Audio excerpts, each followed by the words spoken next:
To wannan dama shi ne abin da nake gaya wa mutane a koda yaushe, wasu ba su da fahimta, wasu rashin fahimtarsu ya kai ga ji kake kamar ka buɗe ƙwaƙwalensu ka zuba musu abin da za su gane gaskiya ne domin su yi aiki da shi.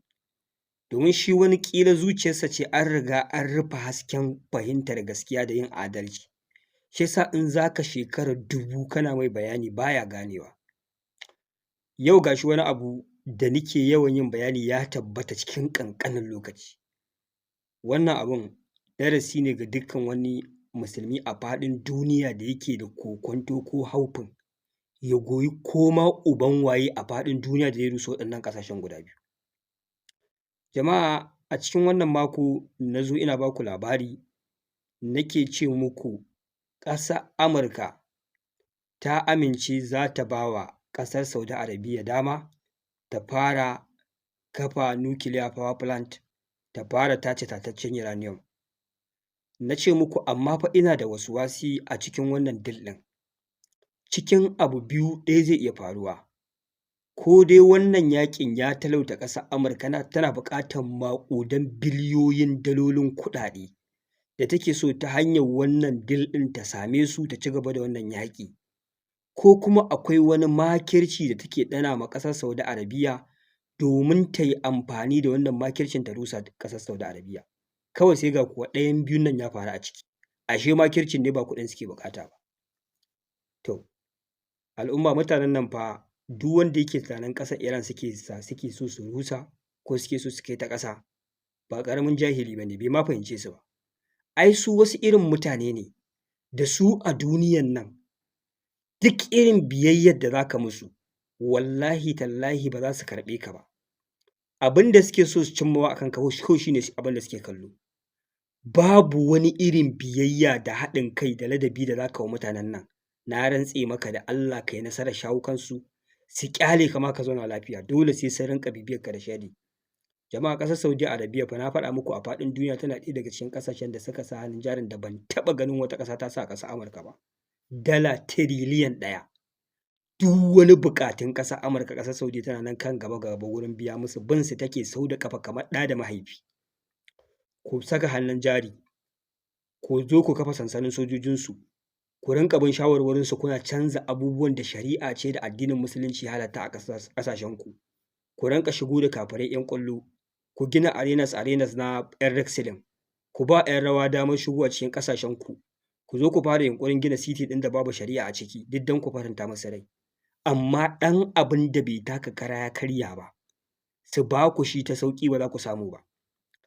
Wato wannan lamari zai haska ma duk wani musulmi a faɗin duniya ya dawo cikin hankalin shi. Duk mai tunanin Iran suke yaƙa ya yi kuskure, wani ba zai taɓa fahimta ba. Yanzu maganar da nake muku na cewa nuclear power plant ɗin nan da suka ba ƙasar Iran ta gina ta ci gaba da tace uranium, kamar yadda na ce muku cikin ɗayan biyu ne, ko suna buƙatar kuɗi ko su rusa ƙasar Saudi Arabia, ashe rusa ta ɗin suke so su yi. Yanzu abin da ya bayyana shi ne wannan nuclear power plant ɗin da ƙasar Saudiyya za ta gina ko za ta fara tace uranium, an saka hannu an saka yarjejeniya, ƙasar Amurka ta amince Saudi Arabia za ta fara tace uranium a ƙasarta. Hankalin ƙasar Yahudu ya tashi ta fara 'yan maganganu, ashe tun farko ma dai bakinsu a haɗe yake, domin a nuna wannan deal ɗin na gaskiya ne, shi ya sa ƙasar Yahudu ta fara ɗan ƙorafi cewa ba ta yadda ba, ko kuma ta fara cewa za ta bi ta hanyar da za ta bi domin ta ga ta rusa wannan yarjejeniya. To yanzu jama'a kun san menene condition ɗin gina wannan nuclear power plant ɗin da tace uranium? To yanzu dole sai ƙasar Saudi Arabia, dole ƙasar Saudi Arabia ko tana so ko ba ta so, idan tana so ta tace uranium ta kafa nuclear power plant, sai ta dawo ta yi normalizing ɗin relationship da ƙasar Yahudu. Ma'ana embassy, harkar diflomasiyya, harkar kasuwanci, komai duk wani hulɗa da ta yanke da ƙasar Yahudu sai ta dawo da ita. Sannan maganar fafutuka da ƙasashen musulmi suke a faɗin duniya, sai an yi state guda biyu, state ɗin ƙasar Yahudu ƙasarsu ce nan boda ce, iya tasu ce, iya ƙanƙanuwar ƙasar nan tasu ita ce tasu. Su ma Falasɗinawa a zo a musu state wannan nasu ne, nan huruminsu ne, babu wanda ya isa ya zo ya ɗauki wani taƙi ya ce nan nasu ne. To yanzu wannan muradin na ƙasashen Larabawa da ƙasashen Musulmi da ma ƙasashen Turawa da suke tausaya ma ƙasar Falasɗinu, sai ƙasar Saudiya ta janye daga masu cikin muradin hakan ta faru. Sai ta zo yanzu ita ma tana opposing ɗin wannan mission ɗin na al'ummar musulmin duniya da sauran ƙasashe masu adalci. Yanzu babu maganar ranar da za a yi wannan abu, balantana a samu zaman lafiya a Gabas ta Tsakiya. Jama'a kun ji gagarumin farashin da ake so ƙasar Saudiya ta biya. Ba na gaya muku ba? Sai fa da na zo nan na gaya muku na ce muku ina ganin abun ya min kama da abun farin ciki, ina cewa yau gashi sun ba wa ɗaya daga cikin ƙasashen musulmi dama ta fara sarrafa uranium. Ashe dama akwai ɗaya ƙanwar biyu. Dama na faɗi, saboda ni a duniyan nan ban san cewa dama waɗannan mutanen akwai wani abu na alheri da za su iya dafan wata ƙasa ta musulmi a faɗin duniya ba. Na rantse da Allah duk wata ƙasa a faɗin duniya idan ba za su yi amfani da ita ba ne don biyan buƙatar kansu, na rantse muku da Allah ba za su haɗa kai da ita ba, kuma sai sun ga bayanta. Ɗaya bayan ɗaya ajandarsu sai kun zama tamkar bayinsu. Wannan shi ne mission ɗinsu. To yanzu ina kuke? Ina kuke masu zuwa kuna ganin cewa ai Iran kaɗai suke yaƙa, ai ba musulunci suke yaƙa ba, ai ba ƙasashen Larabawa suke yaƙa ba, ai ba su suke su ga bayansu ba, a'a ai Iran ce take da matsala da su, ai Iran ce take da mayaƙa kaza, ai Iran ce kaza, Iran ce kaza. To yanzu gashi Saudi Arabia, ɗaya daga cikin wacce ta fi kowa yi musu biyayya a faɗin duniya kenan, ta zuba hannun jari, ta ba su sansanin soja, ta musu komai. Jama'a kun ga manufarsu a kanta. To yanzu ina mutumin da yake nema ya faranta ma ƙasar Amurka ko ƙasar Yahuda rai a faɗin duniya yake? Ina kake? Ina kake da baka jin cewa ya kamata ƙasashen Larabawa su tare su yi watsi da dukkan wani sansanin soja a ƙasar Amurka, a ƙasar Amurka cikin ƙasashensu? Ina kake? Wace irin ƙwaƙwalwa Allah ya maka? Wane irin mutum ne kai? Wane irin tunani gare ka a duniyan nan da har za ka ga yau ga wasu mutane sun jajirce suna taka ma waɗancan birki, ka ji kai su kake so a murƙushe? Su waɗancan mutanen menene matsayinsu a gurinka? Menene matsayinsu a kan addininka?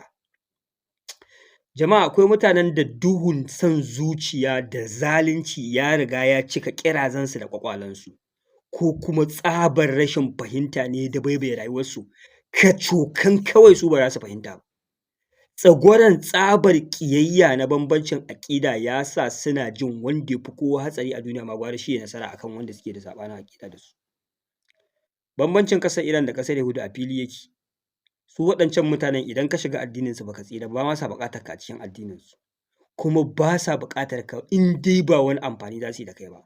Yau ka ƙaddara aƙidar Shi'a kafirci ce, to yau a gurin ɗan Shi'a idan ka shiga aƙidar shi ka tsira daga sharrin shi, misali kenan nake muku.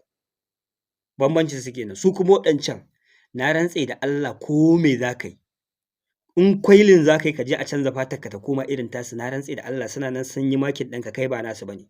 Kuma in sacrifice ya kama na rayuwar mutane kana ɗaya daga cikin wanda za su miƙa ai da kai.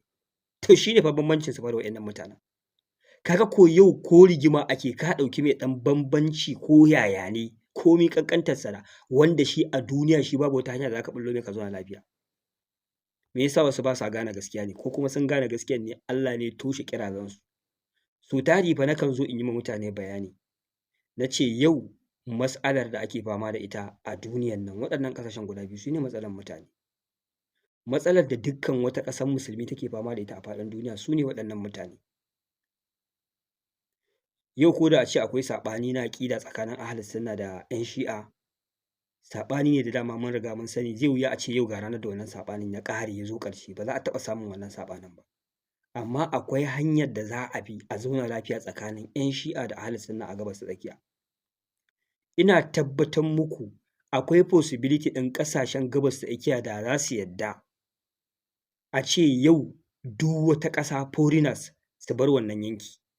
Amma mu da muke 'yan ƙasa, mu cire bambanci na mas'alar aƙida ko na addini a tsakaninmu. Yanzu abin da muke buƙata tunda Allah ya yi mu 'yan yanki ɗaya ne, yawancinmu yare ɗaya muke Larabci, to yanzu me zai hana mu yi wata doka al'ummar yankinmu ta zauna lafiya? Babu wata ƙasa da za ta yi interfere a politics ɗin wata ƙasa, ko ta mata zagon ƙasa ta kan wani abu, a'a. Kowace ƙasa ta zauna ta rayu bisa gwargwadon dokokin ƙasarta da aƙidarta da abin da ta yarda da shi na addini. Amma a fannin matsalar rashin tsaro ba mu yadda wata ƙasa baƙin haure ta zo ta mana kutse ba, ko ta yi ƙoƙarin haɗa mu faɗa ba, ba mu yadda da haka ba. Kai za ma su iya military alliance a tsakaninsu. duk wata barazana da ta tunkaro yankin Gabas ta Tsakiya su tunkare ta da sojojin da suke taƙama da su na yankinsu. Wannan shi ne fa abin da ake cewa al'ummar Larabawa su yi. Ko da a ce yankin Larabawa ba ma na musulmi ba ne zalla, akwai ƙasar da a ce ta Larabawa ce kafirai ce, to tana da hurumi ta shiga cikin irin wannan alliance ɗin, yana da amfani. Shi ne fa irin alliance ɗin da su suka yi ƙasashen Turawan. Ba addininsu ɗaya ba, ba yarensu ɗaya ba, ba al'adarsu ɗaya ba, amma suka gane cewa mafita ƙwaya ɗaya ce da za su zama invisible a duniya, shi ne su haɗa kai. Suka kafa ƙungiyar NATO, wannan NATOn kowa ya kawo sojojinsa, kowa ya rinƙa kawo kuɗi a ringa haɗawa. Idan ka sake ka taɓa ƙasa ɗaya a cikinmu, za mu yaƙe ka a dunƙule. Kafirai fa kenan, ba masu yare ɗaya ba fa kenan, ba masu al'ada ɗaya ba kenan fa.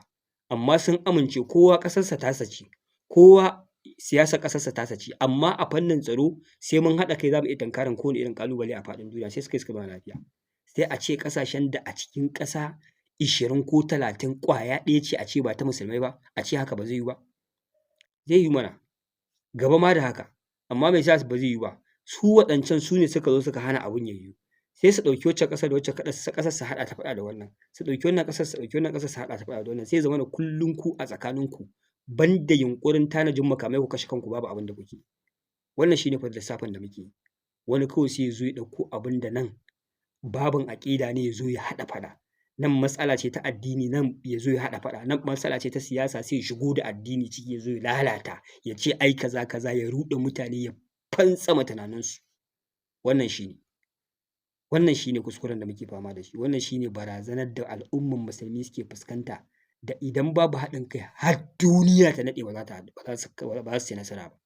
Kuma idan muka yi maganar haɗin kai sai wani ya twisting ya ce wai an ce a zo a haɗa kai wai a addini. Wa ya ce maka an ce a haɗa kai a zo addini? Kowa ya je ya addinin shi. In kafirai ne ma 'yan Shi'a su je su yi kafircinsu. Kowa ya je ya addinin shi. Haɗin kai ba ana maganar mas'alar a zo a haɗa kai a yi addini ba, a'a haɗin kai na a tunkari ƙalubale na wanda yake so ya shafe ku gaba ɗayanku. Shi ne haɗin kan da ake magana. Amma babu wanda ya zo ya ce ɗan ɗarika, ɗan izala, ɗan Shi'a sai sun zo sun haɗu a guri ɗaya sun yi addini iri ɗaya. Kai ka san wannan abu har ƙiyama ba zai yiwu ba. Ni na sani ɗan Shi'a ba zai haƙura da shi'ancin shi ya zo ya haɗe da Ahlus Sunna ba. Ahlus Sunna har duniya ta naɗe ba zai daina addini aƙidarsa ba ya zo ya haɗe da ɗan Shi'a ba. Haka ɗan ɗarika. Wannan abu ne da ni na san babu ranar da za a ce a faɗin duniya ya yiwu. Amma akwai yiwuwar kowa ya yi nashi aƙidar, kowa ya yi nashi addinin, amma mas'ala ta mutumin da yake so ya zo ya laƙuma rayukanmu, mu tunkare ta da murya ɗaya. Kamar yadda za mu iya haɗa kai da kafiri mu 'yan arewa ne a Najeriya, muna da musulmai, muna da kiristoci, amma misali ƙalubale na ta'addanci da yake fuskantar mu, ai kowa ya sani cewa a haɗa kai a fuskanci wannan ƙalubalen, ai abu ne mai kyau da zai amfani rayukanmu ko? Kowa bai da haufi a haka. To shi ne kawai irin misalin da zan kawo muku akan mas'alar a haɗa kai. Ba wai haɗa kai ake magana ta kowa sai ya bar aƙidar shi ya zo an yi ƙwaya ɗaya ba, a'a kai ka san ka yaudari kanka. To amma haɗa kai irin wanda misali irin wanda al'ummar arewa suke buƙata a yanzu, ba kiristoci su zo su ce 'yan bindiga mu suke kashewa ba, musulmai su zo su ce mu 'yan bindiga mu suke kashewa ba, mu zo kuma muna faɗa ba haka ake nufi ba. Maganar kiristoci su yadda 'yan ta'adda fa kan mai uwa da wabi suke, musulmai ma su yadda, to shi kenan mun gano yanzu 'yan ta'adda ne matsalar mu, to kenan mu haɗa kai da kiristoci da musulmai mu yaƙi 'yan ta'addan, bayan mun zauna lafiya kowa sai ya je addininsa. Shi ne misalin haɗa kan da ake magana al'ummar musulman Gabas ta Tsakiya masu. To in kai ba daƙiƙi ba ne kai yanzu ba za ka gane wannan misalin da ake maka ba. Su waɗancan suka yi yarensu daban, aƙidarsu daban, addininsu daban, wasu ƙasar ba addini amma sun haɗa kai sun yi military alliance suna ƙalubalantar ko uban waye tunkare su, sai wani yanki da kullum a nan ake zubar da jini ake kakkashe al'umma ka ce an ce su irin wannan tsarin su a zauna lafiya a ce ba zai yiwu ba. Wane irin ƙwaƙwale Allah ya zuba wa mutane. Wasu mutanen fa su ne wakilan da suke hana musulunci ci gaba fa. Da irin tunaninsa har abada ba wata nasara da za a samu a faɗin duniya, kullum sai dai baƙin ciki da ɓacin rai. Wannan shi ne a taƙaice. Akwai abubuwa da suka faru na hare-haren da ƙasar Amurka ta kai ƙasar Iran karo na 13. Wannan bayanin ne ya sa ba zan samu damar kawo muku a cikin wannan bidiyo ba, amma ku biyo ni a bidiyo na gaba insha Allahu. Ƙasar Amurka ta kai hari na 13, ƙasar Iran ta yi retaliation. Insha Allahu zan kawo muku cikakken rahoto a bidiyo na gaba. Wassalamu alaikum.